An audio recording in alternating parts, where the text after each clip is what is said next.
Good morning, Trinidad and Tobago. It is Thursday, the 18th of June. Welcome to Pep Talks in the morning. I have to start off by apologizing for our late start. For those of you who are accustomed watching the show at 8 a.m. on the button, we did had a few technical difficulties this morning. Not on our end, we had two guests carded to come on the program, two um guests from the Aquaponics Society and the chairman and I believe the vice chairman or the president and the vice president, one of the two. And they were having some tech difficulties accessing the online video features. So at the very last minute, we did have to unfortunately cancel with them on what is Talkie Talk Thursday.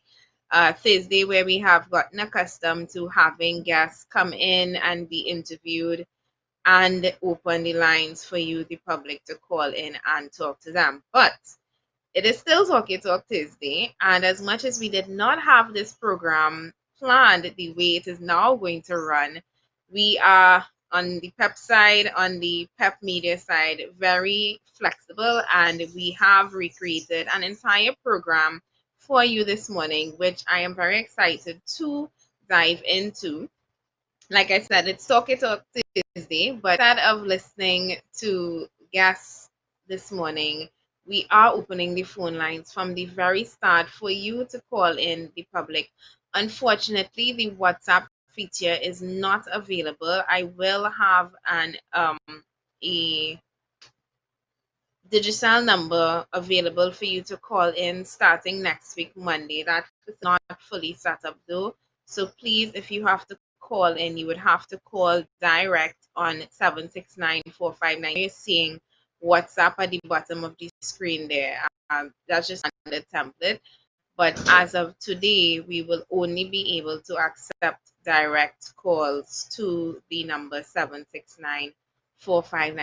I'm sorry if that eliminates our, okay, I think the producer just edited it. Sorry if that eliminates our overseas callers. If you have some minutes, please do feel free to call in and talk your talk. This morning, we do want to do a week in review, and I was not on the program yesterday. Michelle would have hosted officially without me starting. I know she had Akil and Hadassah on, and thank you, Michelle, for doing a wonderful job on the program yesterday morning. Michelle and Akil and Hadassah. This week, we would have started off with myself and Michelle talking about everything that took place in this country. And there has been a lot to discuss.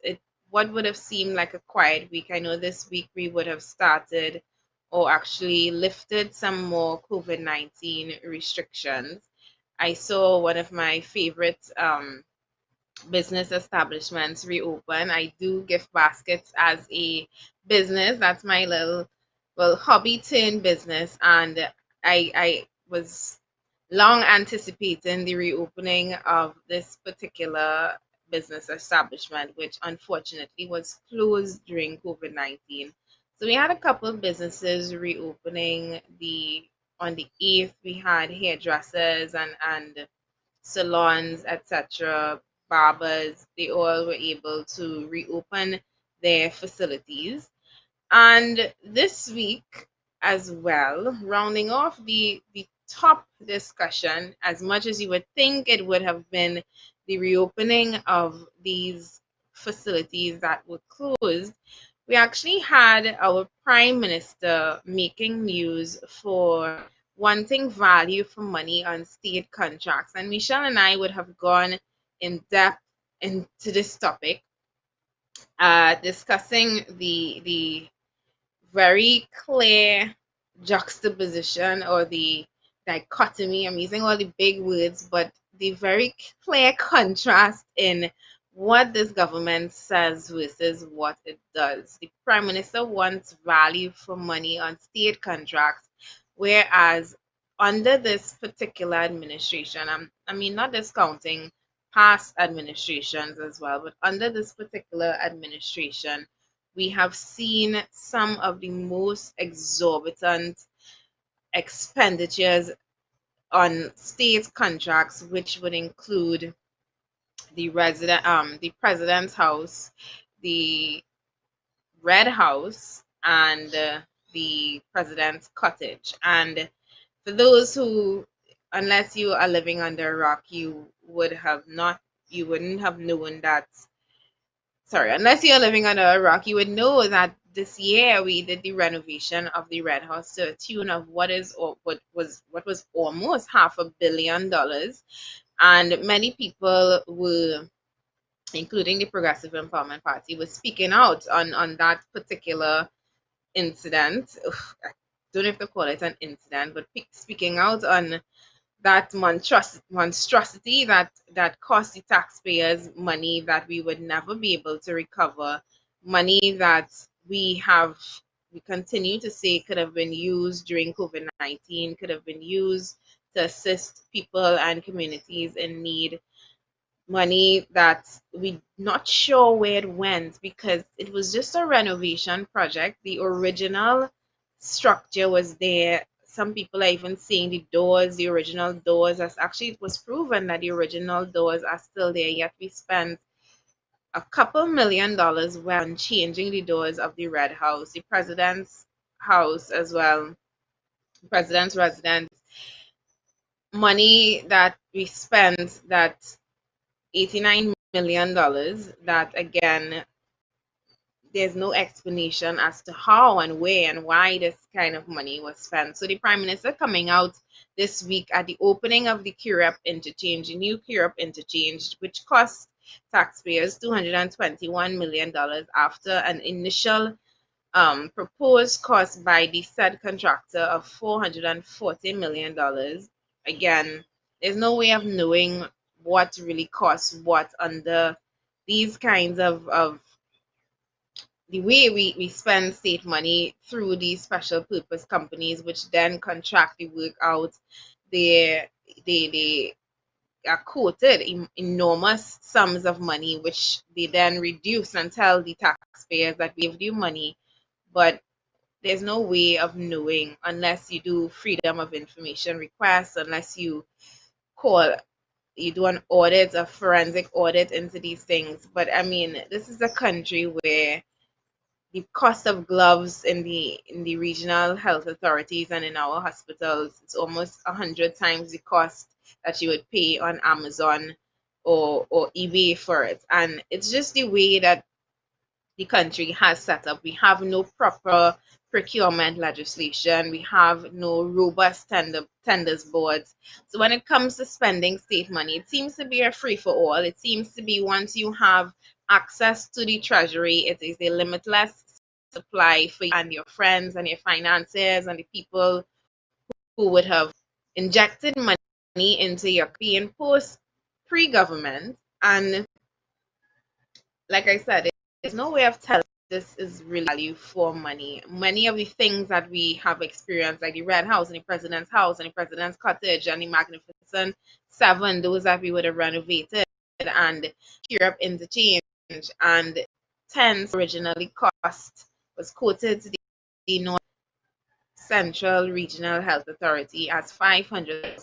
To that put the scenario in a little bit, there's a way of telling whether these people, not that there's no way of telling. I mean, a blind man can tell that the cost of these things, and Philip Alexander says that things have a cost. Show me the cost breakdown, because everything has a cost. And I'm going to talk about that now. Earlier this week, when we found out that the North Central Regional Health Authority received a quote from a company that is now threatening to sue our political leader for speaking out on what is a clear case of trying to, it had to be because they didn't deny that the quote was real, but speaking out on a clear case of trying to misuse or what's the word for it? I have to be very careful, because you see now these people, when you call them out on their lies, they go and they pay lawyers thousands of dollars to send you pre-action protocol letters for basically having the guts and the balls to talk about what is obviously, it has to be corruption. There's not a word for it. So I guess, I mean, if they want to send a letter, I would have to defend that. But I mean, how could a court for 40 by 40 tent go from $500,000 to $97? And somebody made a comment to me, my deputy chairman. We were driving, and he said, we were discussing this said issue. He said, Felicia, a tent, that same 40 by 40 tent would cost you about $20,000 to purchase, own, and you would forever have it in your possession. And I forgot about that particular concept of actually buying and owning things, because in the way we have been set up as a country, we've known that if you need something, you rent it, and you pay somebody to rent it, and you pay 20 times, 100 times the cost of it. And then in the end, who really suffers? But the taxpayers, who are being told that they saved money. Because I mean, if you look at it, $500,000 versus $97,000, yeah, we would feel like, whoa, we save money. And this PNM government really working for we, because they managed to reduce the cost from $500,000 to $97,000, when a simple Google search would tell you that a tent, what is going like that? A simple Google search will tell you that a tent costs $20,000 on Amazon. And I mean, this is how they get away with things, because we as citizens, many people, we tend to overlook or bypass the fact that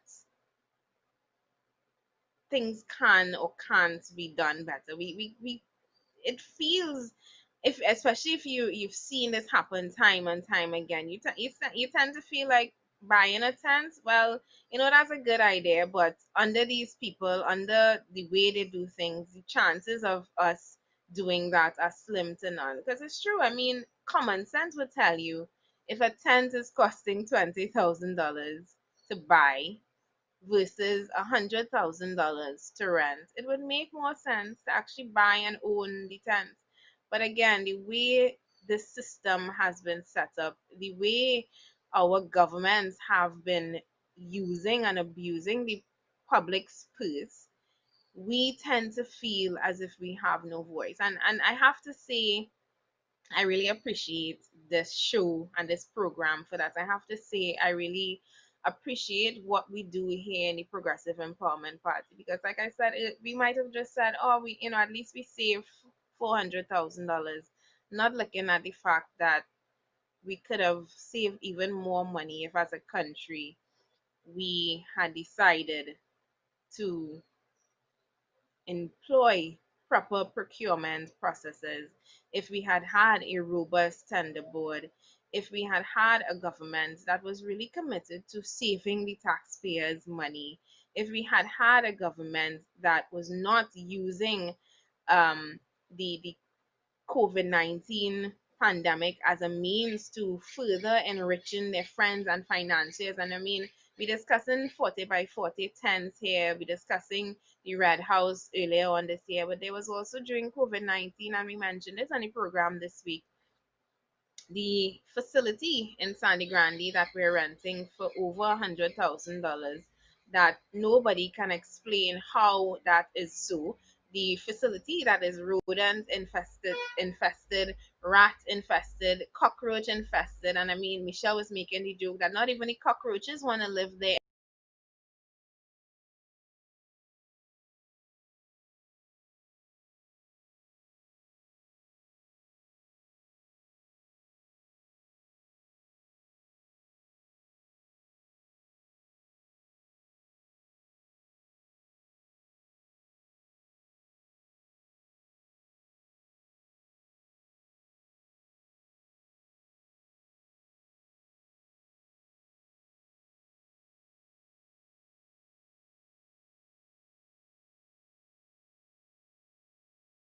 Science says that countries that have the greatest number of home ownership among families have the lowest levels of crime.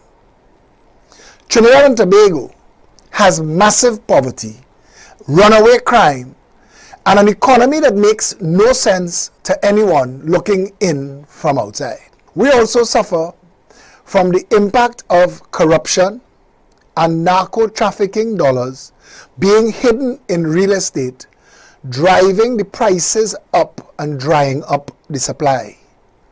Banking in Trinidad and Tobago, unregulated, our mortgage system creates a scenario where the average house, the average home, by the time it is fully paid off, would have cost the homeowner twice and more the value initially paid. The government can impact home ownership, redevelop the family, end crime, and take Trinidad and Tobago to first world status simply by securing the nation's borders to end the drug trade, and stuffing the containers on the port again to end the drug trade, to create a property tax system that calls for 0% tax on primary dwellings, a 5% tax on secondary homes, a 10% tax on third homes, 15% on fourth homes, and escalating until by the 10th house that you own is so onerous in taxes to keep that you have no choice but to sell it or pay full value of that house to the state every year. We need to do this to drive corruption dollars and drug dollars out of real estate and bring the prices back in reach with the average income, the average wage, the average salary. Trinbagonians do not get full value for their money, and that is a conversation we have to have. But when we're talking housing, to get the average person into their own home, it is a right and a privilege of the state to be able to offer to these people zero deposit, zero interest for up to 30 years on up to homes valued up to $1.5 million. This would reduce the mortgage payments to about $500 per $100,000. And if we remove the duties and the VATs and all of the taxes on all of the building materials and open the market to competition to drive the prices down, the cost of building the average 1,200 square foot starter home will not exceed $100,000. And with $500 a month as a mortgage payment, even minimum wage earners would be able to afford their own home. The numbers say that in countries where families own their own homes, crime is at its lowest. The Progressive Empowerment Party is very sure, in fact, we're certain, that of all the policies that we build our 21 policies on, home ownership is the most important of all the important ones. We propose zero deposit, zero interest for up to 30 years on homes up to $1.5 million. Normal bank lending criteria apply. In Trinidad and Tobago, no one policy has the greatest opportunity to impact upon the development of the society like home ownership. The Progressive Empowerment Party promises to make home ownership for all a central pillar in all of our economic development.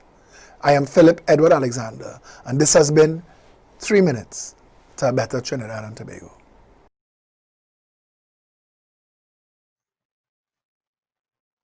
Well, I saw I got disconnected there, so welcome back to me. I don't know where I would have been cut off from, but I was talking about the money that we spend as a country, the money that we spend on renting and building things and renovating things and money that goes everywhere but towards the people. And I say towards the people because moving on into the next topic here, while we continue to spend hundreds of $1,000s on things like tents and renting cockroach infested facilities and renovating um, red houses and president's houses and stuff like that. This week we actually had several protests from the healthcare workers across different regional health authorities, which have, well, these workers are basically protesting and speaking out on the fact that they are being owed money in terms of their wage negotiations. They're being told that they can get 25% of it, which they rejected because they are saying that it's been so long, it's been outstanding. They are not happy with the proposal of 25%. They want the full 100% of the wage increases that they were promised. And from what I was reading, they were promised this a while now, and they have been basically waiting on it now. I don't know how do I feel about this. I'm not one of those believers in this whole back pay lifestyle. And when I say lifestyle, and this the idea of back pay for me, I never quite understood it. I never understood why the whole process of going through it. I never understood why they could not just pay workers similarly to how they do it in the private sector. And I've understood why, on a whole, the public service, you needed to go through all of these unions and protesting and marching and staying home and all of these convoluted processes just to access the money that you, I would say, rightfully owed, especially as healthcare workers, as frontline workers, as essential workers who, during this COVID-19 period, are some of the people, probably the most notable people who would have put their own selves on the line, literally, to ensure the safety and to ensure the health of the population. And Michelle and I discussed this as a topic, and I actually saw another article this morning while we were preparing for the show, another protest, because, like I said, it's been happening across the country, across the regional health authorities. And I have to agree with them. I mean, I'm sorry that they have to go as far now as protesting, but I can't understand why, as a country, we're spending money on everything but the real essential things that we need to be spending money on. Healthcare workers, and this goes for sanitation workers and people who are on the front line as well, people who risk their lives and put aside their own personal feelings to ensure that the country runs as it should. Healthcare workers, I do not understand why it is so hard for us as a country to pay these people their proper, what they deserve. I never understood why they have to go through this whole process of waiting on back pay and waiting on the government to finally release funds and waiting on the union to negotiate. Like, if we know what a healthcare worker is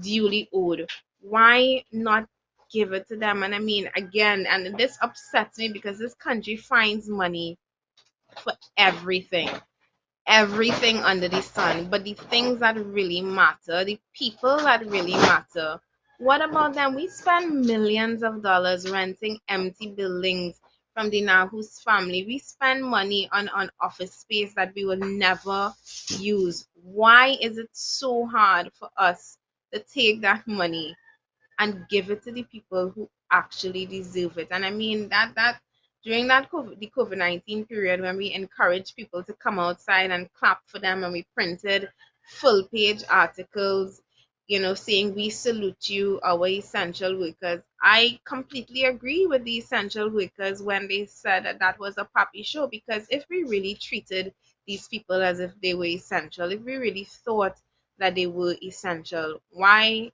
is it so hard to compensate them for this so-called essential service that we say they are providing for us as a society? So, like I said, the healthcare workers continue to protest for their money. The Public Service Association is backing them on this. And I mean, I can only hope that somebody somewhere, our Minister of Labor in particular, can a light bulb can go off in her head or go off in their heads, the people who are responsible for administering public funds, the people who are responsible for paying people, I can only hope that the sense prevails and they pay these people their proper money. I'm getting a call here. Let's hope it's for Pep Talks in the morning. Hello, good morning. You are live on Pep Talks in the morning. Hi, good morning, Felicia. I Morning. am calling again from South London here. Morning. I'm listening to your discourse on the process of how things are being done in this country. Mm-hmm.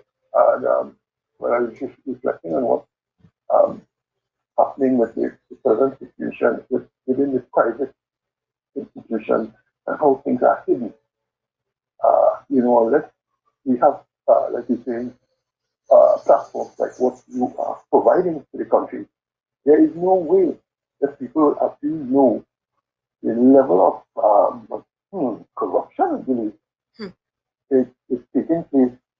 With you had the census, you have the other issues with the buildings, you have other issues within the construction. So everything seems to have a whitewash of this corruption. And as an educator myself, I am wondering where these people learn to do these things. Because in my 40 years as a teacher and as a principal and so on, they never teach people these things. To put that invoice in for $400,000 when something costing $20,000 or $50,000. So I'm kind of concerned as to, and then you want the children to follow what you're doing. Is that an example? So when children see these things being done at the highest level, these men with all these degrees and so on, going through the universities and coming out with this kind of approach to literally lick up the system, it's leaving a bitter taste in my mouth in terms of that. And this seems to be something that is symptomatic within the government services too, and they call it bureaucracy. So you have a series of problems that are not being solved in a timely fashion. I am dealing with one right now with regards to people getting their salaries, their gratuity. Old people, retired principals and people from the education department, men who have served over 50, 40 years, and it has taken 4 years and we're still waiting. Yes? So I'm wondering how they're rationalizing all these things. One is the private sector seems to be steeped in corruption, and the public service is stepped in bureaucracy. So there's one system where you don't get anything, and when you do get it, you try to pay for it. And what you bring forth some serious issues here that affect the entire nation, not only in the calculated project, but from the point of view of educating people to do the right thing. So when a little child goes into a school and he sees somebody money or somebody to keep it up, he will, for that keeping money, I go keep money too. So I'm wondering, how, get back to this bureaucracy thing. I have actual experience as to how I was concerned about not what they're doing. I know they do that all the time, but how they end up doing it. And it comes from the point of where a manager at the top is not actually finding out what it is going on. So if you are the head of something in an organization within the public service, it's always like this guy from the organ the German sergeant. Yeah, I know nothing. So nobody seems to know anything. There are no guidelines as to from the bottom up to explain. Give me a report on what's happening with these monitors. They don't have their money for 4 years now. 10 of them dead. More people they're in that thing than COVID, waiting. So apparently the ministry operated on a I don't know what you call it, what you could call that. This is incompetence, this is mismanagement. I think we could go down to direct. Michelle Davis from who co-hosts the show with me, our deputy party organizer, she calls it deliberate incompetence, because what may seem like incompetence is actually in the long run, actually not the very long run, in the short run, it's a way for them to line their pockets and feather their nests. And when you look, what seems like incompetence to us, and I mean a simple thing as fixing the roads. There's a leak on my street right now, Mr. San Fernando. I call him Mr. San Fernando. I don't think I ever got your name. There's a leak.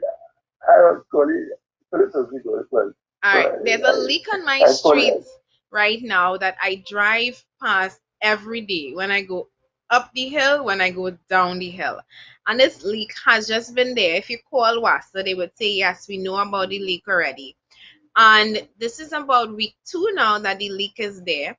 And it makes no sense calling and reporting anymore, because when you call, like I said, they would tell you, yes, we are aware of the leak already.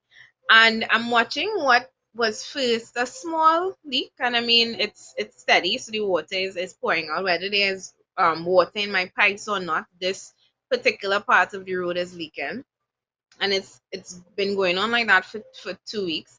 And I'm watching what started off as a small leak slowly get bigger and bigger and bigger, and eventually at some point a truck or a car or somebody is going to go down and create a little dent, which will then become a small pothole, and then that pothole is going to get rain in it, and it's going to get bigger and bigger, and then eventually piece of the road might collapse, and then hence comes WASA. Send 5 trucks, 20 man, 10 backhoe to fix this one, well, now crater, which originally started as a small leak. How much to spend on that project? Maybe 200,000-300,000. I'm being ridiculous here. I'm being facetious to point out what we have come to know as deliberate, or what we in the Progressive Empowerment Party call deliberate incompetence, because it is hard for us to imagine that it is so that the government and local government is so terribly set up that they have no concept of how to save the taxpayers' money, that they have no concept on how to change and turn a small leak into a nice, smooth, pitched, paved road, and that it has to go that far and become so bad that we have to call out 40 crews just to fix what originally started as a 2x4 leak. And I mean, there seems to be no other explanation other than this is the fastest and easiest way to pay overtime, to pay 10 contractors to give people work, because there clearly seems to be a lack of money and income revenue streams in this country. Well, that's the issue of maybe you have the right answer to it, because apparently these people are not getting enough money. They will simply go and find other ways to beat the system, work overtime for spite. Everything based on a kind of spiteful kind of attitude, and this is not management at all. I manage big organizations and big things, and it's not in the morning when these guys come, let's take education, for example. This budget, when you allocate $7.2 billion as a budget for education, you have 2 ministers. 2 ministers, the only ministry is 2 ministers. And that means you have 2 permanent secretaries. The permanent secretary could sign in orders up to $1 million without going to the tenders. So you have 2 people who could sign off documents for projects up to $2 million. And still you have all these resources. You have HR, you have contracts, you have audit, you have the ProSec office, the administration. All these things, not seem to be working in a holistic way, because nobody can put their fingers and say, here, what is the situation with with let's say, you paying this security monitors who are dying. If you are dying, 10 of them are dead already. I had the file in front of me. And they seem oblivious. Anytime you fall, even at the level lower beyond the hierarchy structure of the ministers and so on, the class themselves who are responsible for it, they seem to the narrative is they have only excuses and there's no productivity. So I'm wondering if these managers go when they go to work and say, hey, whatever the toolbox meeting, what is the position with this payment? Where is it? It takes 4 years, like 48 months. If you do 2 persons for the whole, well, I don't know how they're going to arrange that. 48 months by 1,200 days. This year. How you arrive at it? What you just do for 8 hours in a public service? What you just do? Sit down, carry a file, move a drink a cup of coffee. This kind of attitude and so on, whether it doesn't matter which government goes in there, if this does not change and factored into the process of progress, we will still remain in that system. Indeed. And Cole, sorry to cut you off here, but I know and I love having our conversations, but I do have to continue Yes, on the I know, program. And I I know. know you're loving the fact that you have the airways free for yourself this morning. But I do want to open it up for other callers as well as continue on the outline for this morning.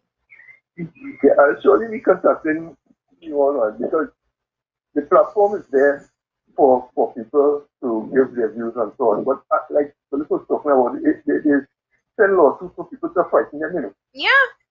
That is the whole point of lawsuits, so that you will shut up and not talk about it, and that you wouldn't question spending $97,000 on renting a tent versus $20,000 to actually buy, own, and have your own tent that you could probably go and now rent out for $97,000. Mr. San Fernando, please enjoy the rest of your day. Feel free to call me back after 9 because this is Talk It Talk Thursday. But I want to move on to another topic of discussion before we go to the scheduled 9 o'clock break. Yeah? You're welcome with it. All right, Mr. San Thanks again for having me. Of course, always a pleasure. This is one of my regular loyal callers. I call him Mr. San Fernando. He calls in quite regularly. I know he is a teacher as well, or past teacher and or principal. I'm not sure exactly which one, but he has a lot of information on education and on the educational sector. And speaking of education, this week also in the news, starting the weekend, well, last weekend's wrap up, teachers and principals rejected the Ministry of Education call to or proposal to reopen schools, or not reopen schools, sorry, to have SE on August the 20th. Since then, the principals have come out and said that they are in favor of administering SE in August.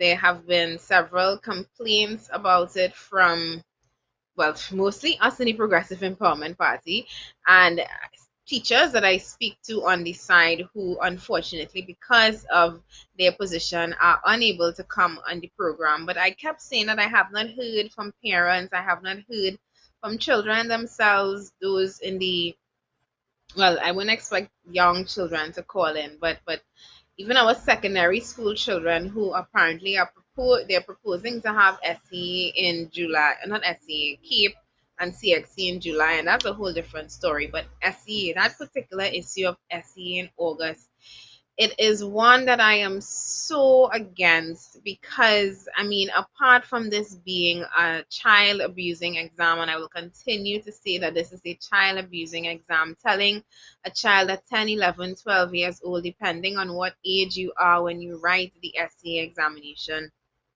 telling them that this exam basically is the beginning of the rest of your life. It determines the rest of your life. It determines the school that you go to, and it sounds very daunting to say it like that. But for many people, many young children, this is the reality. This is what they feel. They feel as if I pass for a bad school, my life is over.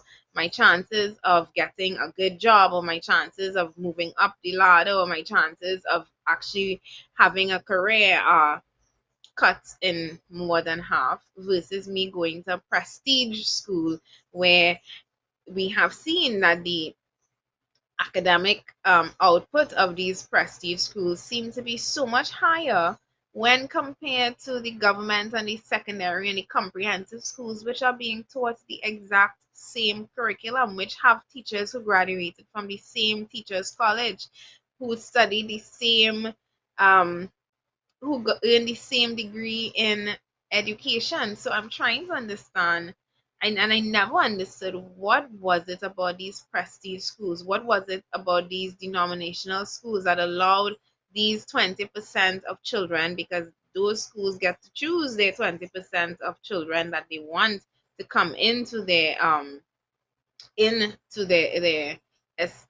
teaching establishments.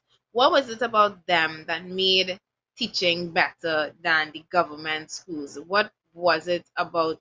It couldn't be the children, because take a child and put them anywhere, give them the proper tools to learn, and you will find that that child learns. Take a child with a learning disability and navigate them through that learning disability, and you would see that they excel and they do well.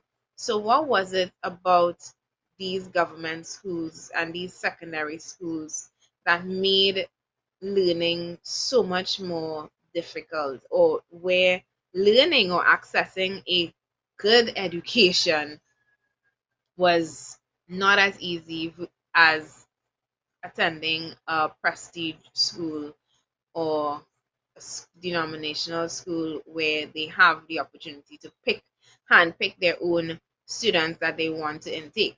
Anyway, so this child abusing SCA exam, like we say, that we strongly advocate for abolishing and replacing with 10-year schools that allows a child to transition from 10, 11, 12, all the way up to 16, 17 years old in the school system, where instead of giving them examinations and tests that will then place them in a school that separates them from their peers and takes them out of their community, instead of that, they actually be given a GPA, which is a grade point average, which countries like the United States use, which models like Finland and the Norwegian, the Scandinavian models use, which allow you to track the progress of a child from the time they enter into the school system all the way up until they are teen and ready to graduate and go into college. Why not create a system like that, taking away the pressure of the essay examination, which, like I said, is for some people, depending on where you're from, depending on what last name you have, depending on which school, which primary school you went to, because believe it or not, the politics starts, and the separation of education and the levels of education starts all the way in primary school. I know of children of parents who are trying to register their babies into certain primary schools when they're not even born, before they're even born, because there's a 2 year or 3 year waiting list for some schools, because these schools have been known to produce children who graduate and go on to the prestige schools. And even, like I say, all of that, it needs to stop. It needs to stop, because there are things that you politicize that should not be politicized, and one of them is education. One of them, that line between who has opportunity versus who does not have opportunity, who has access to learning versus who has no access, or less of an access to good learning. And I hate using that term, good learning and education and stuff like that, because it's unfair that children that young have to feel and experience the failures of this country at that level. And I say the failures of this country because we have long known that the SEA system is a way to separate children into those who get this word again, good education versus those who get average education, and those who, if you are more inclined or if you work really hard, you can fight up and make it out of this. But chances are, if you come from a background where you have parents who are not able to be on you constantly, you have a mother who is a single mother working two jobs, she's not home to be able to work with you, you have influences around you in your household or in your community that can pull you down the wrong road, chances are you're gonna have to fight up to make it into that so-called good school. And the Progressive Empowerment Party's plan for education, making schools 10-year schools, zone schools, so that you can grow up in your community. I went to a school that I think for the 7 years that I went to that school, people kept asking me, why did you go to a school so far out of Port of Spain? And I went to school in St. Augustine Girls High School. And I went there because it was, again, considered a prestige school. But why not remove those titles and allow so that the same education that I got in SAGS I could have gotten in Belmont Secondary School, so that right here in my community, 5 minutes from where I live, I can go to school, I can grow up in my community, I could have saved all of that time that I spent in taxis traveling to and from. I could have saved that money traveling to and from Port of Spain to St. Augustine 5 days a week, 7 for 7 years. I could have grown up within my community with my peers, some of my peers who I had to part ways with at the tender age of 11 years old. I mean, luckily, some of those friendships survived, but the reality is some of those friendships were lost because I went to school in St. Augustine and they went to school all the way in Diego Martin. And that is the reality of this, of the school and the education system as we have it right now, where you, in order to get what you consider prestige education, you often find yourselves having to leave the community where you grew up, having to leave behind friendships that you would have formed for 5 years, 7 years of your life, depending on when you entered into primary school, having to grow up outside of your community, having to grow up in traffic, because the traffic that I spent, the years of traffic that I spent, sorry, the years I spent sitting down in traffic commuting to and from Port of Spain to St. Augustine, I mean, that should not have had to be the case. I should have been able to, and not just me. I don't want to just speak about me. Other children who go through this as well. Where I went to school, we had children coming all the way from San Fernando, Pinal, just to attend what was considered the one of the top and prestige schools in the country. They should have been able to go to school right there in Pinal and get that same level of education. This, the way that we do things and the way we have continued to allow this separation in education between children who are well educated versus those who have to fight and work extra hard to achieve an education. It is so antiquated, just like our dinosaur minister of education. It is so prehistoric. It is so time that we move forward, we progress into a first world education model. It is time that we give all students the same level of opportunity. Fatima College, which sits across the road from Mukarapo College, what I learned in Mukarapo College should Mukarapo um secondary, sorry, should be the same thing that I get to learn in Fatima College. And what I learn in Fatima College should be the same thing that I learn in Presentation College. And what I learn in Presentation College should be the same thing that I get to learn in St. Martin Secondary School. And I'm calling all the names of these schools because when I call them out, I'm sure immediately in your mind you can already picture the type and the level of education that we have. And of course, across the world, there are schools that perform better than others, but the contrast, the gap is not as big as you have it here in Trinidad and Tobago right now. And this society that we're creating of those who are better educated versus those who go on to fight up in our system, fight up in having to work menial jobs and fight up to do work, not menial jobs, sorry, fight up to do jobs that they have to now go and protest to get paid for, fight up to be an essential worker that you have to now protest just to get the pay that is and the salary that is owed to you.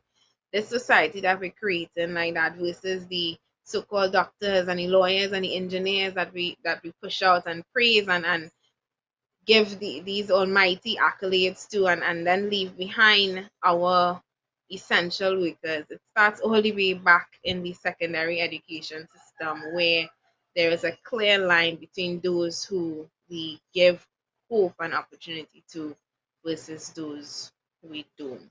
Anyway, we're due for a break. It's 9 o'clock in the morning, and we're coming back to the weekend wrap up to discuss some more things from the PEP side because we did have some things to contribute to the national conversation this week as well. We had a lot of rain yesterday in Port of Spain, and as usual, there was some incidents of flooding. Port of Spain has been known for that now. The water situation continues to be a very dire one, as even though we are now in the beginning of the rainy season and what is known as the hurricane season, for some people opening your taps, there's still no water. We did a video on that today, actually, not today, this week. Also, our deputy political leader, Lima McLeod-Wilkinson, did a video on that. We are going to discuss water just in a little bit when we come back from this break. Antel is Trinidad's most reliable and technically experienced ICT company, providers of quality structured cabling, Cat6 data fiber, and power cables. We also stock cabling infrastructure basket-type cable trays for server rooms and data centers. Antel also installs and maintains video security systems including cameras, alarms, and electronic entrance locks for businesses and residential properties. Call Antel 674-1406 or 783-9250. Trinidad and Tobago is in a crisis. For far too long, our people have been abused and silenced by our politicians and the business elite. Just look around you. People are losing their jobs. Crime is at an all-time high. Our justice, education, and health systems have failed. We all know the truth behind all that is wrong in our country.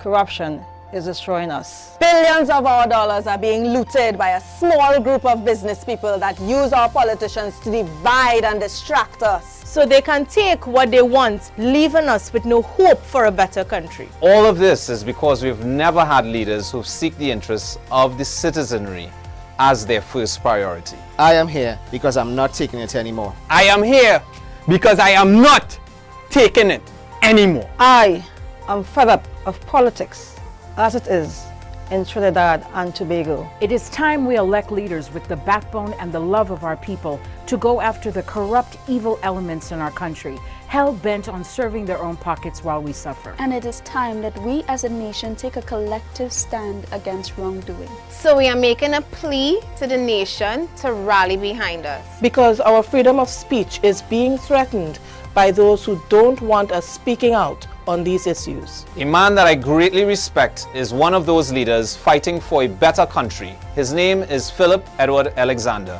and he has bravely challenged the people and institutions that are destroying our nation. To date, he has been threatened with 5 lawsuits for having the courage to ask state agency UDCOT on why the renovations of the President's house cost $89 million. When experts in the field have estimated that that job should have never crossed 20 million. Where did the rest of our money go? We refuse to stand by and allow any agency to use our courts to try and silence and punish Philip or any other citizen of our country for trying to seek the truth. If you're fed up of corruption and want to be a part of real change, support Philip and the Progressive Empowerment Party in this fight. This fight is not for him or us to bear alone. It is a fight for you, our loved ones, and our friends. It is a fight for the future of our country. You can help by making a contribution to Philip's legal fees and help him and PEP expose the truth and shine light over the darkness of corruption. Go to our website at peptt.com, click on donate and see all the ways you can pitch in. There is hope. Our country can be saved, but we all need to stand together. My name is Felicia Holder, Chairman of the Progressive Empowerment Party, and I support Philip Edward Alexander and the PEP. I support Philip Edward Alexander and the PEP. I support Philip Edward Alexander and the PEP. I support. I support. I support. I support. I support. I support. I support. I support. I support. I support. I support. I support Philip Edward Alexander and the PEP.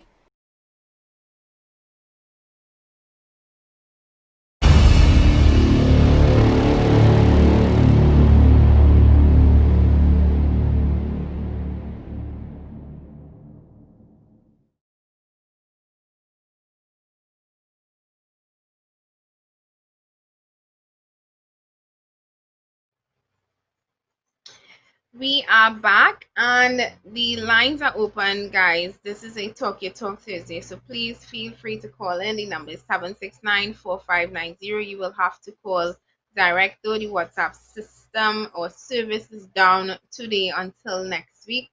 A little housekeeping. Tomorrow is a holiday. Tomorrow is Labor Day, and while I'm saying that, let me apologize to my executive assistant one time on Monday, I believe, or Tuesday. I thought that the holiday was actually today. So I mixed that up. So she reminded me at the end of the program, or actually during the program near the end, that the holiday is actually tomorrow. So that means that Pep Talks will not be on tomorrow because, like I mentioned a couple of times, on the holidays, we do try to take a little day off to give our hosts, our guests, our producer just a little breathing space before we come back to you. So tomorrow we will not have a Pep Talks in the morning. The next time you will see us will be bright and early next week, Monday morning. And next week, Monday, I am making the decision to go back to 6 a.m. We are going to try it for a week. 6 a.m. because, like I mentioned earlier this week, a lot of the businesses and companies are reopened and reopening, more reopening next week. So the 8 o'clock hour that would have facilitated those who were home during COVID-19 doesn't seem to be that feasible for our working population anymore. So for those of you who voted and said, no, you don't want to see the time move, bear with us for at least a week while we try out a new time of 6 a.m., which is when we would like to move Pep Talks in the morning too. So if you are preparing for work, you're getting ready to go to work, please feel free to put on Pep Talks in the morning and listen to us while you prepare, or even if you're driving on your way to work, Pep Talks in the morning will be on to keep you company. So that being said, water, and we were discussing the issue of water, which for me is it's one that is very, I want to say, near and dear to my heart. I think it's near and dear to every single citizen of this country's heart. Statistics revealed earlier on this week that there was an article in an expose piece, and I believe The Guardian, that said only about 20% of the population get a 24/7 supply of water. And I mean, in a population of 1.4 million, that is absolutely ridiculous. In a country, in an island that is surrounded by water, in an island that is underwater for half of the year. I mean, like I mentioned earlier, the rainy season has started, and the Progressive Empowerment Party has done several expose pieces. We have put out several policies in the public space as it pertains to water management, water retention, water distribution, how to make water available 24/7 for the entire population. We have communities, we have constituencies that can tell you that it's been weeks and months that they have had water in their pipes. We have people who can tell you that they have never had water in their pipes. And to me, that is so crazy when you look at our statistics, which tell you that Trinidad and Tobago gets on average 100 times the rainfall that we would need to send any pipes of the entire population. And to hear that our reservoirs are below 40%, below 30%, it is crazy when you watch the fact that during the rainy season, during a drizzle, water is water runs all the way from the mountains through the valleys and into the ocean. And for some reason, we, the engineers, the brilliant minds, the people who go to the prestige schools and come out and get jobs in the government and get contracts to do studies to tell you how to fix things. For some reason, after 60 odd years, we have not yet figured out how to fix it. But the PEP has a solution, and I do want to play that first video, one of the videos that would have aired this week that discussed the water problems as well as PEP solutions. PEP political leader. Let's play that video now. Good morning, Trinidad and Tobago. Once again, I am in the Maraval River. And once again, I want you to see how these two corrupt and racist, divisive tribes, these two cults, the PNM and the UNC, have abused this country and have broken it to enrich their 1% friends. I want you to look behind that wall, behind that fence. They have something like a swimming pool we call the Hillsborough Reservoir, Maraval Reservoir. 300,000 people in this country looks to that little swimming pool for water. 300,000 people look to that little swimming pool. They have homes in Fairways and Goodwood Park that have bigger swimming pools than the Maraval Reservoir. I want you to watch that little swimming pool behind that wall, behind that fence, and then look at this. Look at how much space we have here. This is called the River Reserve. I want you to watch it. Look at this. Look at how much space we have here. What am I showing you this for? Because this space could hold that swimming pool 100 times. Just where I am standing up. Just where I am standing up. If the government of the day, the PNM or the UNC, wanted to give you water, all they had to do was retain the walls of this mountain here and let the river that naturally flows, the rainwater that falls in the hill, just catch it here.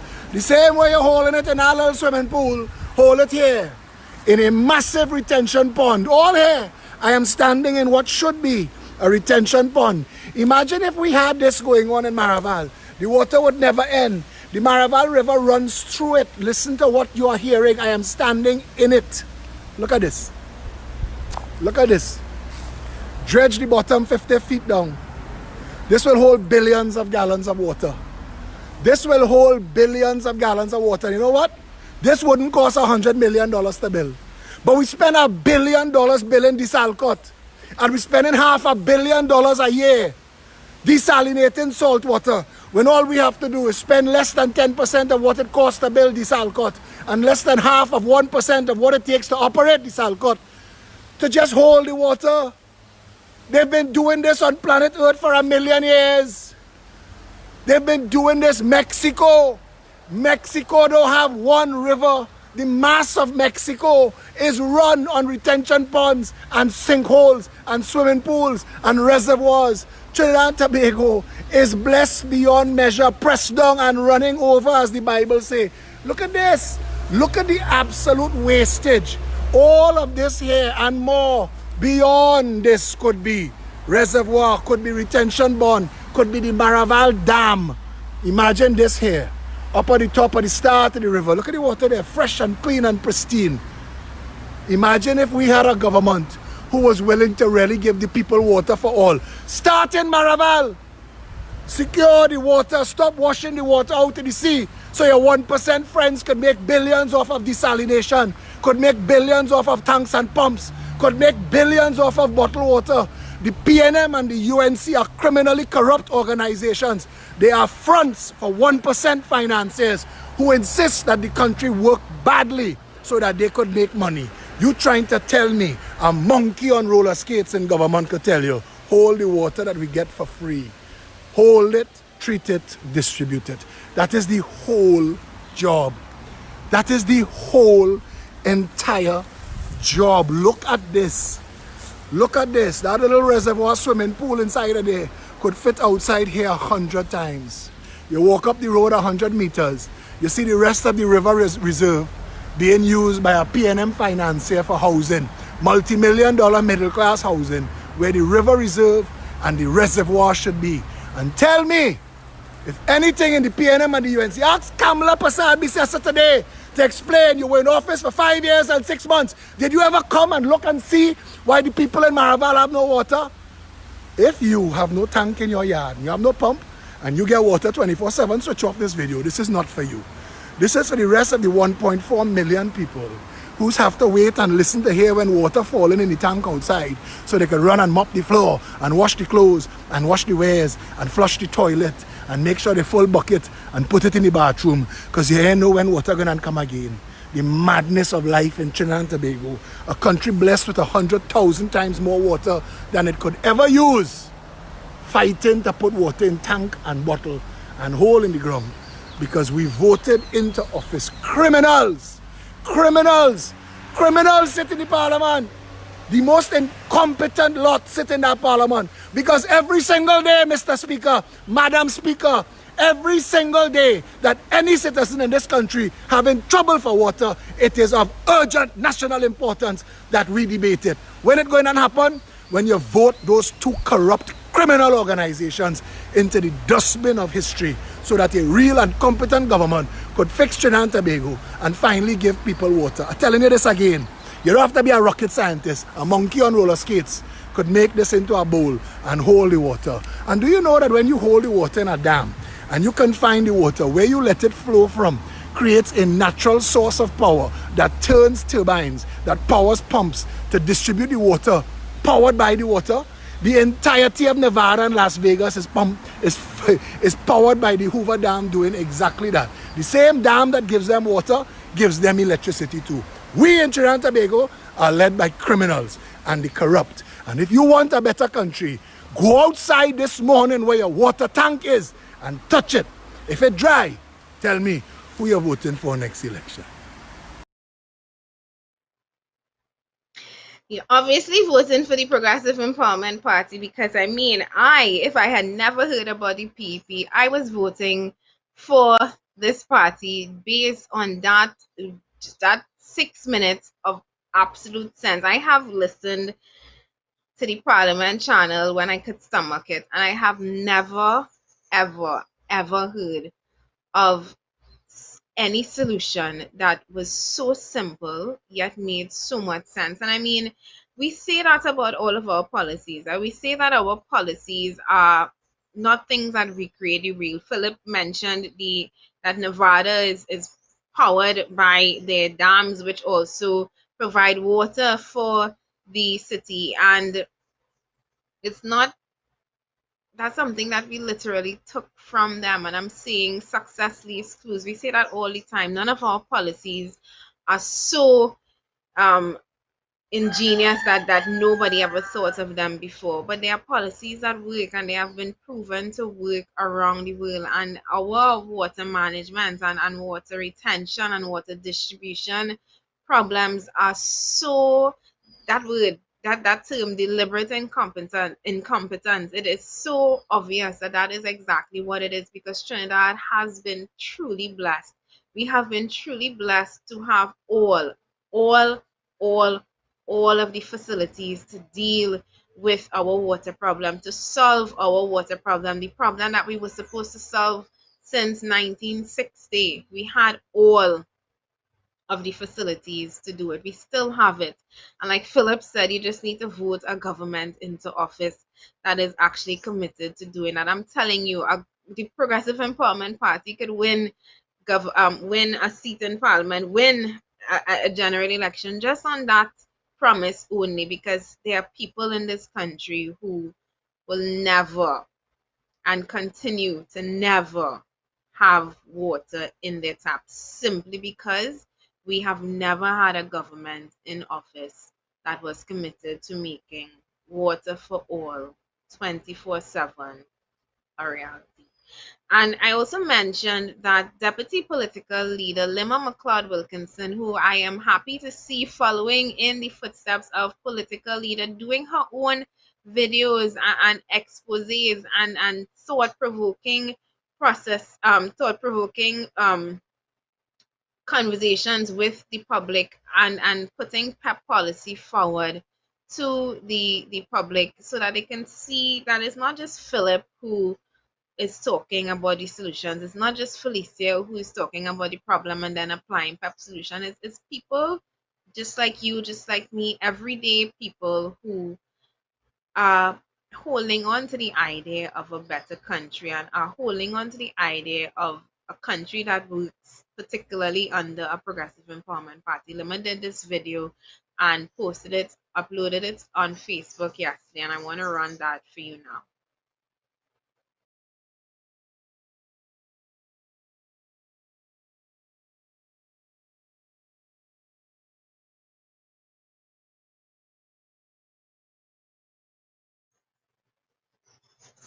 We seem to be having some audio problems with that video, so if we are able to play that video for you, we will play it back in a little bit. If you'd like to call in, though, the number to call in is 769-4590. While we wait to see if we can solve the audio problems with that video, I did want to move on to another topic. And imagine this: you can't get water in your pipes, but they are beginning the process to build a community swimming pool in Maloney, and similarly to the community pool that they built in Laventille. This seems to be another state project, another state contract meant to enrich a few, and it's supposedly supposed to benefit a lot. Yet I have heard nothing of the Laventille community pool since it was built. And the irony of having a community pool in a community that has so many problems for water is not missed on somebody like me, and it's not missed on those who are watching what this government is doing in terms of. Anyway, the Maloney swimming pool, and I posted about it this week, where I said progress is not material things. Progress is the minds and the upliftment of the people. Maloney is not, they wouldn't call it a hotspot community like Laventille and Mova and some areas down in the west, but Maloney does have similar problems like these communities that I just called. There are cases of crime and gang activity. Maloney is what they consider a PNM stronghold as well, and the fact that many and most of these PNM strongholds are also at-risk communities is not a fact that you can overlook, because it seems to be that all of these PNM strongholds are the ones that are mostly neglected by the PNM. These strongholds that are responsible for putting the PNM in office are oftentimes the most neglected communities that you would see across Trinidad and Tobago.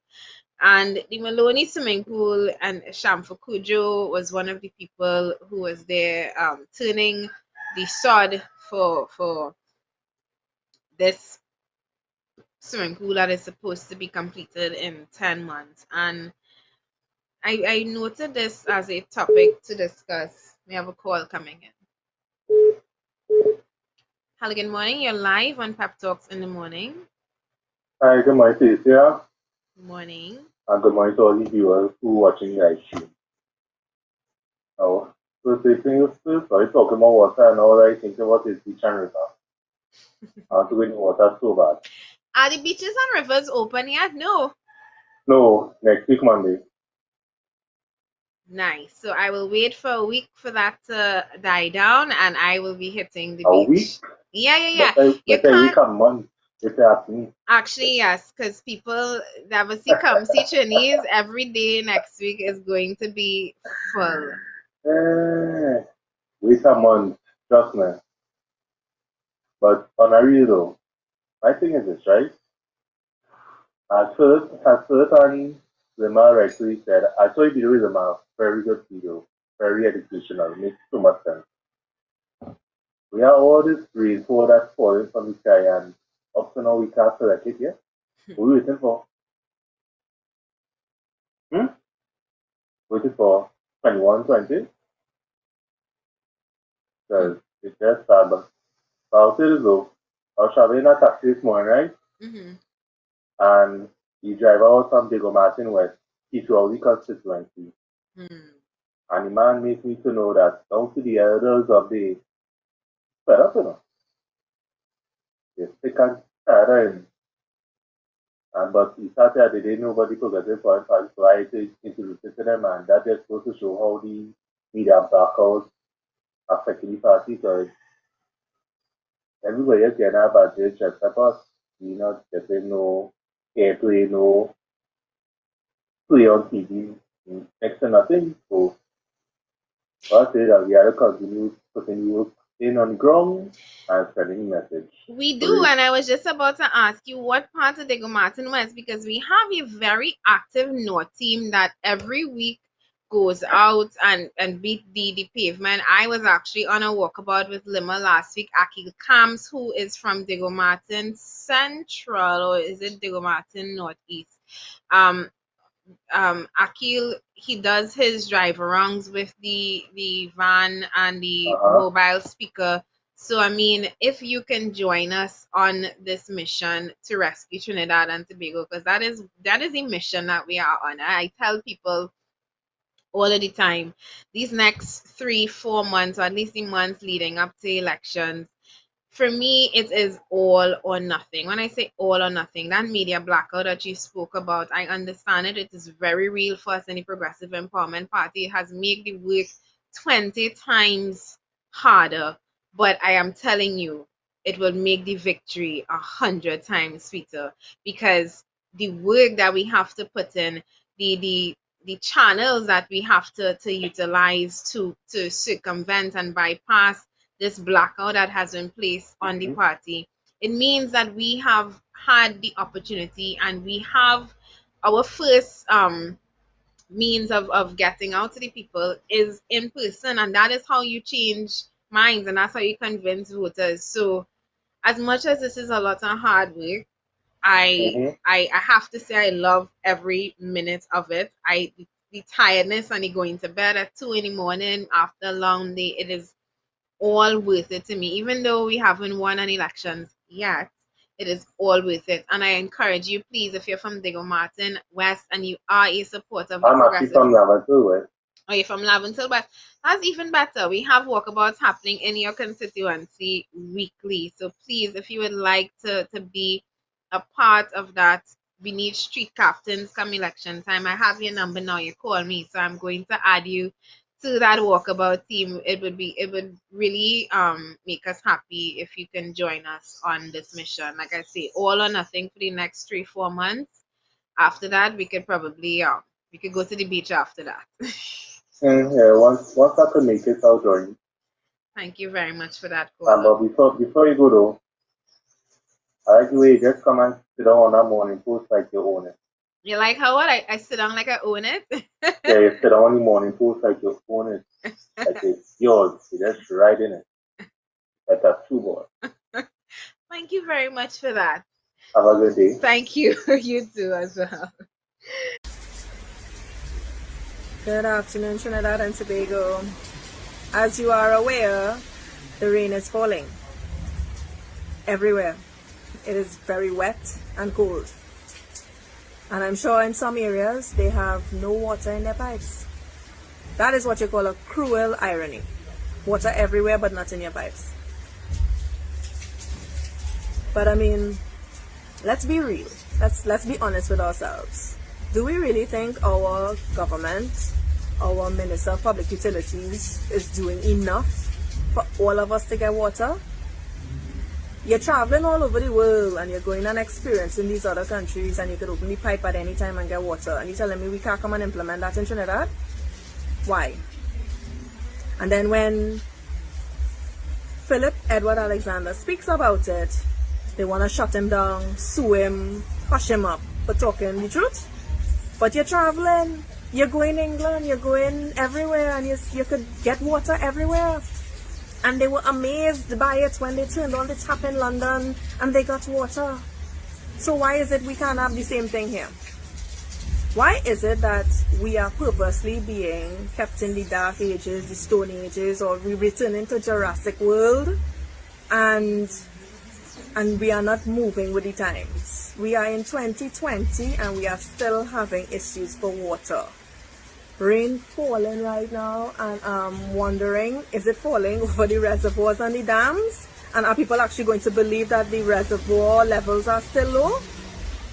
So why not put more retention ponds, build more dams, more reservoirs, do more things, check out technology? We have a lot of infrastructural engineers in Trinidad. We have a whole UE department for engineering. Why are we not exploring all these options?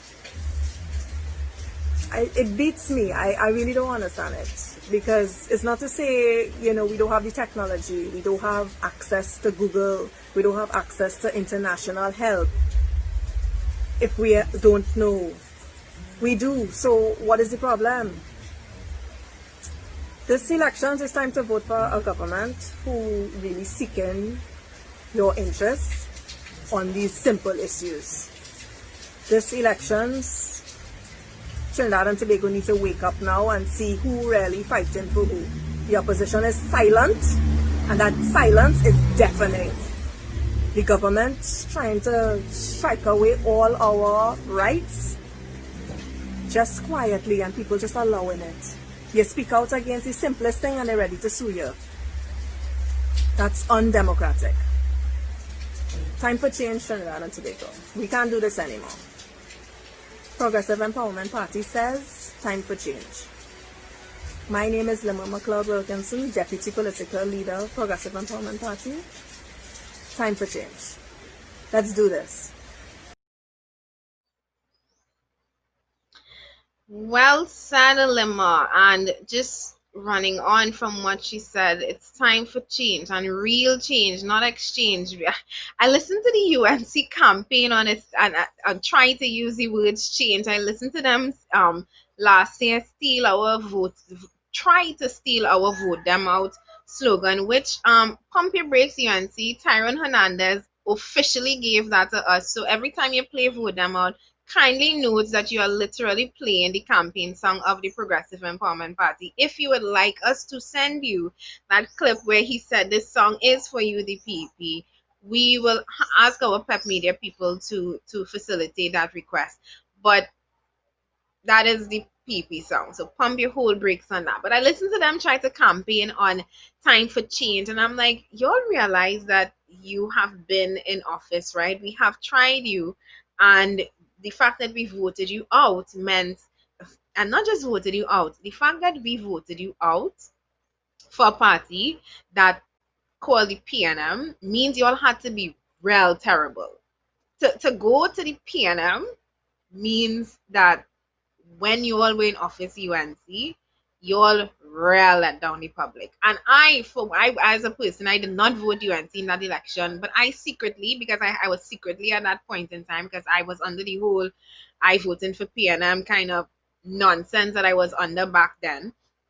But I secretly had hopes for the UNC, and the UNC, like Limmer said, they were deafeningly silent. And I mean, the silence on things like live sports, now that you have Anil Roberts as a frontline member of your election slate, how could you tell me about change when you bring back the same man who you had to fire for the same thing that haunts your administration for 5 years, for the same thing and the same reason why we vote you out, Kamala Persad-Bissessar, pump your brakes, wheel, and don't come back again, because no thank you. Like Lima said, change, and echoing that, real change, not exchange. We've had you before UNC, we've had you before PNM. This election, and you see this election, I am looking forward to it and with such anticipation. You have no idea the Progressive Empowerment Party, the work that we're doing behind the scenes. People, this election time, I seen PNM putting out their slates and the UNC putting out their slates. Leave them. Let them put out the people. Let them recycle the Combs and the Stuart Youngs and the Rowley and let them recycle all of them. Wait for the Progressive Empowerment Party's campaign team. I'm telling you, you are going to see the real change that this country has never, ever seen before. And as we talk in PNM, back on the weekend wrap up, before I go on, not the weekend, the week wrap up, before I go on to read a very bleak and dismal economic outlook by one Mr. Valmiki Arjun, an economist, who put out a piece earlier this week that really contextualized the reality of Trinidad and Tobago right now. And I've been having discussions with people in the past few weeks, particularly now that COVID-19 is, I don't want to say it's over, but the lockdown restrictions have almost 100% been lifted. And there is this false sense of, I don't want to say security, because, maybe people back out at work and they're not paying attention to what is really happening. But this PNM government, this administration right now is literally biding the time, They're biding the time to either an election where they can use whatever sweeties that they try to throw at us to buy our vote. And for those people who know better and those who should know better, please do better in the polls. That do not let these people use COVID-19 relief money to come and try and buy your vote, because we know how that ends. We have seen how that story ends time and time again. That story ends with the same no water in your taps. That story ends with the same not able to rent, to own your own home. We know how that ends, people. I am trusting you this election to do better. But this PNM government, they are biding their time and they're trying to fool, as usual, fool the people. I have a call coming in. Hello, good morning. You are live on Pep Talks in the morning. Yes, it says me again. Hi, me again. How are you? I'm good. It's Shimon actually, but yes, what's up? I good. I just had a call again now. Hello? Yeah, I'm hearing you. Go ahead. Now, the reason why they had to bring back Cameron Roberts is because, let's be honest, nobody can really interested in UNC. The only thing they could get people is either they eat the vomit or they bribe people. Let's be honest here. Indeed. I love that you said they eat the vomit, because I'm watching certain people who clearly looking to make political moves, and they're so desperate that the same people who were saying PNM is the problem but UNC is not the solution, I've seen them eating up that vomit to go back to play nice, to get in the UNC now. And now that the UNC has rejected them, spit them out and vomit them back out. I'm waiting to see if they're going to try in the PNM. Yeah. They try to go in because they don't have stuff in it, It's embedded in them. And anything. But next thing too, I want to hear your opinion on the way Rowley basically just the head of the Chamber of Commerce. What's your opinion on that?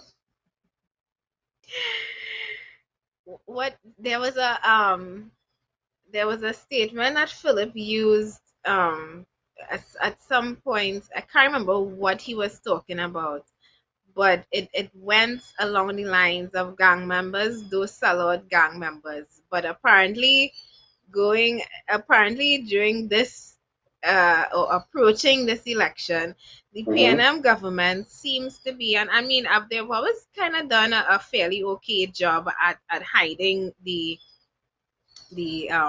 problems within the party.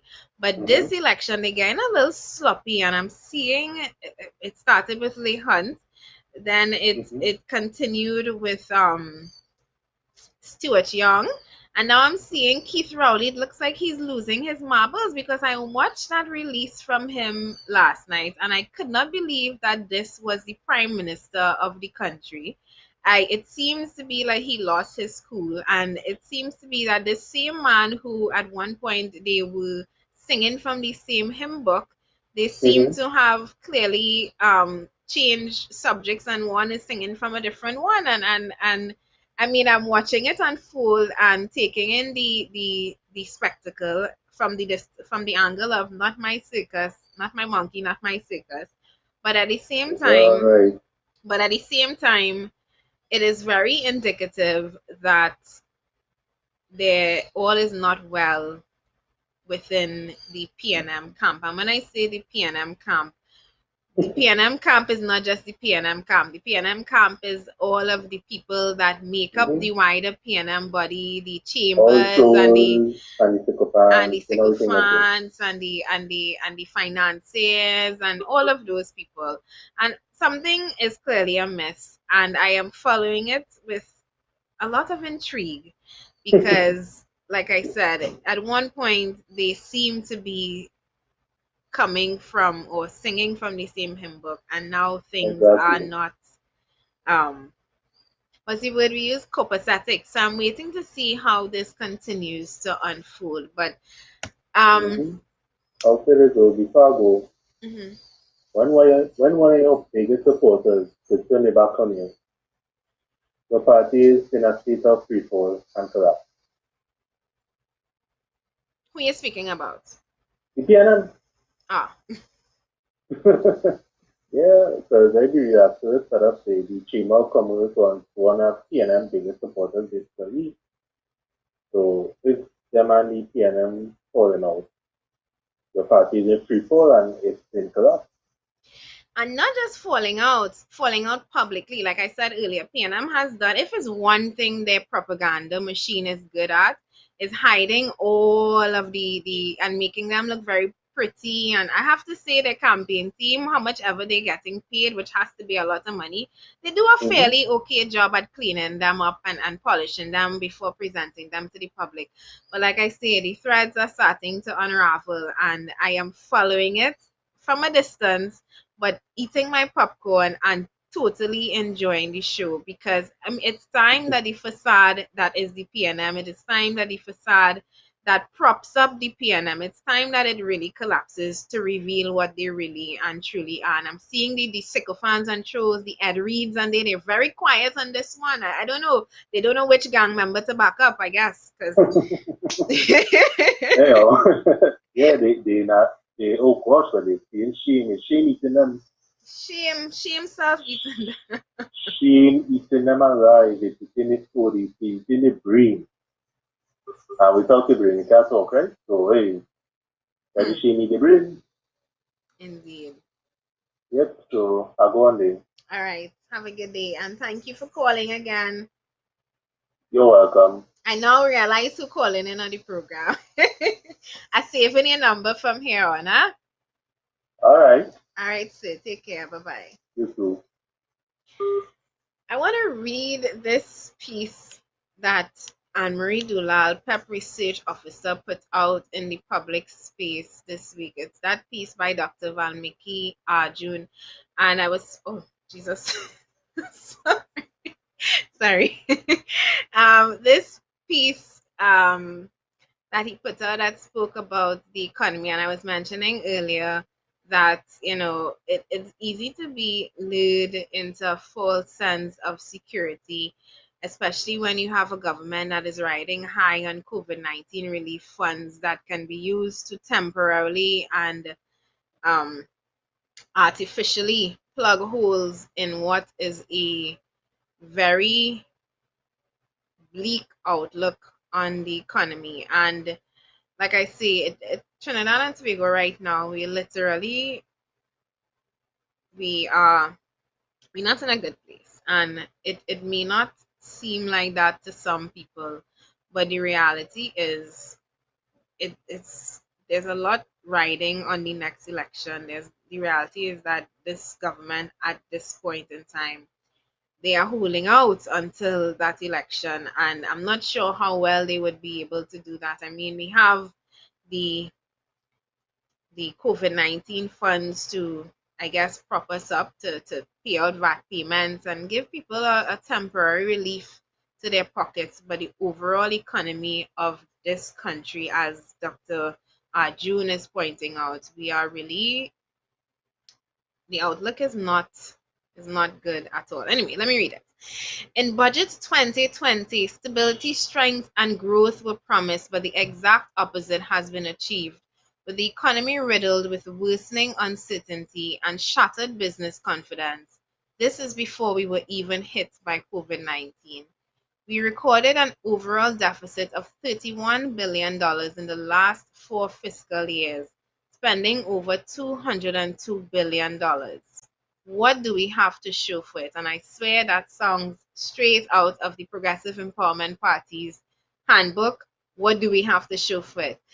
In the immediate pre-COVID period, we landed in an economic depression with 5 consecutive years of persistent economic decline. In fact, when we look at the figures, Trinidad and Tobago declined by 8.7% between 2015 and 2019. It is clear that before COVID-19, we were not in a healthy position. Now, with the fallout of COVID-19, we should be expecting a decline similar to 1983 levels of over negative 10% in 2020, meaning that over 2015 to 2020, our economy is likely to decline by an overall negative 18%. Suggesting that we are projected to decline by 2.4% is startling, despite being an election year. Now is not the time to camouflage the gravity of the economic fallout from COVID-19. And I mean, sorry to interject in what I'm reading here, but that is exactly what we are doing right now, trying to camouflage the situation. Economic confidence isn't built by masking the true picture. It requires earnest effort to stimulate private sector business activities, protect jobs, and create avenues for spending. We will see the effect of this fallout well into 2023. Naturally, given that the total fiscal deficit for the last 5 years is likely to be in the vicinity of $45.4 billion, including the Ministry of Finance estimated deficit for 2020, no real savings have taken place, which necessitates increased borrowing to ease the budgetary fallout from COVID-19 and low energy prices. Given the perilous fall in our GDP expected this year, and that we will have to borrow some eye-watering amounts to offset some of the fall in revenues, we may find that the debt to GDP ratio could possibly rise to 83% by next year and not 70% as initially estimated by the Ministry of Finance. To service our debt burden and soften it to the pre-COVID-19 level of 63%, the state must arduously implement new strategies to develop the productive capacity and earn meaningful revenues from the non-energy sectors, especially since revenue from energy are likely to be low in the short term. Instead, we are heavily dependent on gas sales, and global consumption of gas is projected to fall by its largest historical amount of 4% in 2020, increasing marginally thereafter by 1.5% each year until 2025. Further, when the HSF Fund, the Heritage and Stabilization Fund, currently has a balance of approximately US $6 billion, this is not due to any policies of the state, but rather the performance of the financial market in which the fund is invested in, especially the US market. So for all the props that Colm Imbert is trying to take for the measly $6 billion. That had nothing to do with his government, but rather the overall performance of the fund on the international markets, which is where our fund is invested, particularly, like he said, the US market. Our credit ratings are also nothing to be proud of. We should be aiming to return to these pre-2016 investment grade under Moody's, which we were part of since 2000, and not comparing ourselves to other Caribbean countries who are ranked worse than us. Always comparing ourselves to the worst and not the best. Our current rating of Ba1 means that the global community regards us as having considerable credit risk.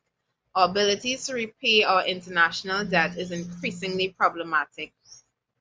This is not something we should feel honored about.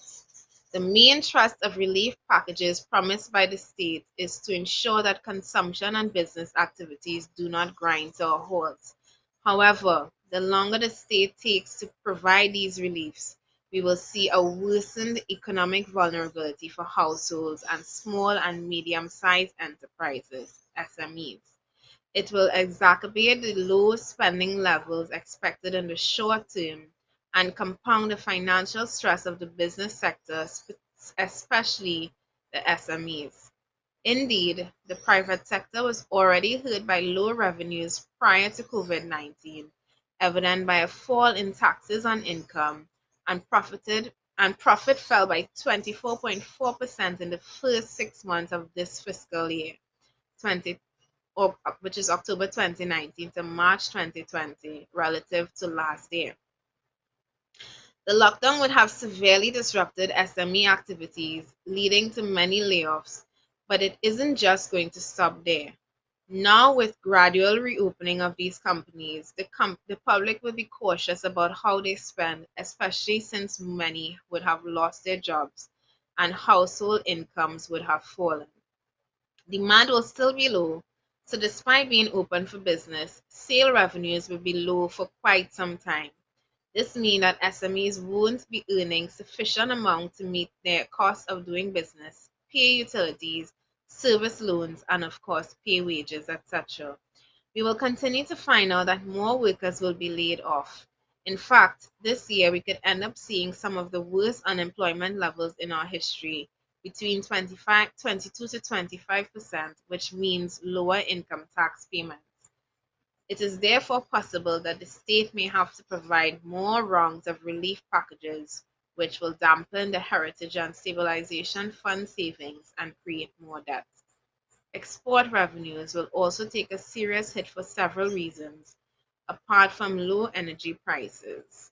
Our trading partners are facing worsened, and I seem to have deleted the last 2 lines of this, but it went on to say that export revenues are going to take a hit, and our trading partners internationally who are also impacted by this COVID-19, it is going to take a while to recover. And I mean, some of this is projected all the way into 2023, 2025, and that is the economic impact, because there was the immediate impact, and of course there's the medium to long-term impact, which is what this article is referencing. And I mean, I'm not trying to end on a bleak and dismal note, but I am trying to end the show with a little bit of truth, because it is going, I don't want to say it's going to be easy.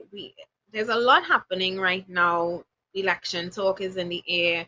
COVID-19 is still a very real, I don't want to say threat. Threat is not the word. I don't think, anyway, another topic. I was going to say I don't think COVID-19 was ever a real threat, but in terms of the economic threat of COVID-19, that particular threat is very real. And when I say any real threat to Trinidad and Tobago, as it is right now, our economy seems to have suffered more than the actual impact of COVID-19 itself.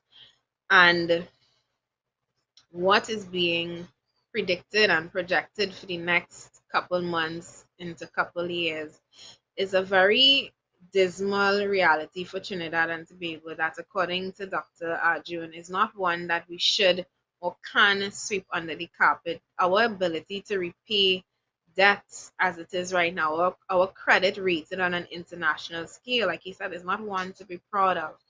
And this is being said amidst the government continuing to borrow, continuing to take loans, continuing to spend money in public sector construction, where and during a time like what we're experiencing right now during COVID-19. It is an economic depression, as much as the government of the day is unwilling to call it an economic depression. It is a period where we should, and that COVID-19 22-man recovery team, that stunt that they pulled, it is a time where a real committee, a real government, a real cabinet should be in talking how are we going to recover from this. And in fact, the opposite is happening. We're seeing more public sector spending being carted to happen. We're hearing no real plans to diversify away from the oil and gas, which we are aware has fallen in terms of local output. Our oil and gas output is not what it used to be, especially with the closure of Petrotrin. What was supposed to reopen as Patriotic has not happened, and I am telling those OWTU diehards, please do not even expect that it would happen anytime soon, if at all. On a global scale, the consumption of oil and gas has fallen drastically as countries continue to maintain their closed border status, as travel has more or less grind to a halt. And we here in Trinidad and Tobago, who depend heavily on oil and gas, we have yet to diversify away from this sector. We have yet to establish real and meaningful ways of creating employment in the country, in the private sector, in the manufacturing industry. We have failed to do this at a time where the government's main source of revenue, aside from the oil and gas, is actually taxation. And if we don't have people working, if we aren't creating jobs, if the economy is not stimulated, then what are they going to tax as people continue to be laid off due to the impacts and the ripple effects of COVID-19 and a declining oil and gas sector? I'm saying all of this, people, because I'm here today on a show called Pep Talks in the Morning. I spoke earlier, you listened to a video by Deputy Political Leader Lima McLeod Wilkinson on how to fix water. You listened to a video by PEP Political Leader on water management in the Marval constituency alone, Diego Martin Central alone. And that is just one of many solutions that this party has put forward to you, the public, has put forward to fixing Trinidad and Tobago. And that just deals with water management, diversifying the economy, our plans to create jobs in the manufacturing sector. I listened to Kamala Prasad-Visasa again, and I have to talk to her because coming to purport and claim to be changed when we have experienced it before, and you're saying you're creating 50,000 jobs, you're not telling us how you're going to create the jobs. You had 5 years in office in which you promised to reopen Caroni, and Caroni workers today are still waiting on Caroni to be reopened. Caroni workers are watching lands being sold to financiers of both political parties to build malls and shopping centers, fertile agricultural land that should be used to grow mangoes and bananas and pomsite and guavas and fruits that on an international market could be making Trinidad and Tobago enough foreign currency that we need, much needed foreign exchange that this country is in so dire need of. You had the opportunity, Kamala Prasad-Visasa, so please do purport to be the change that this country needs. What this country needs is real change, change that not just telling you what we're going to do. We're not saying we're creating 50,000 jobs. We're telling you how we're going to create it. We tell you how we're going to diversify the economy. We tell you how we're going to fix water, decentralize it to the constituency so that each constituency can be responsible for managing their own water distribution, be it from wells, be it from springs, be it from retention ponds, be it from catching, holding, storing, treating, distributing the water, be it from desalination. I mean, so many ideas, so many solutions that the only political party that is talking it right now is the Progressive Empowerment Party. And this election period that comes around, please, that article that I read for you, and for those who are experiencing it right now, those who are experiencing what is the ripple effects of an economy that was failing long before COVID-19. Please don't let $500 and empty promises from any one of those two bandit parties fool you. Don't let it fool you. Your vote, remember, it belongs to you and you alone.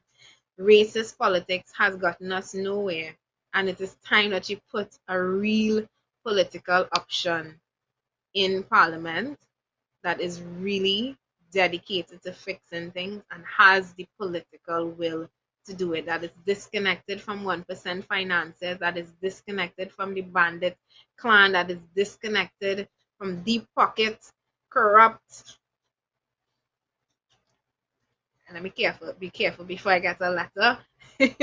But that is disconnected from those who have an interest in seeing Trinidad and Tobago continue to fail.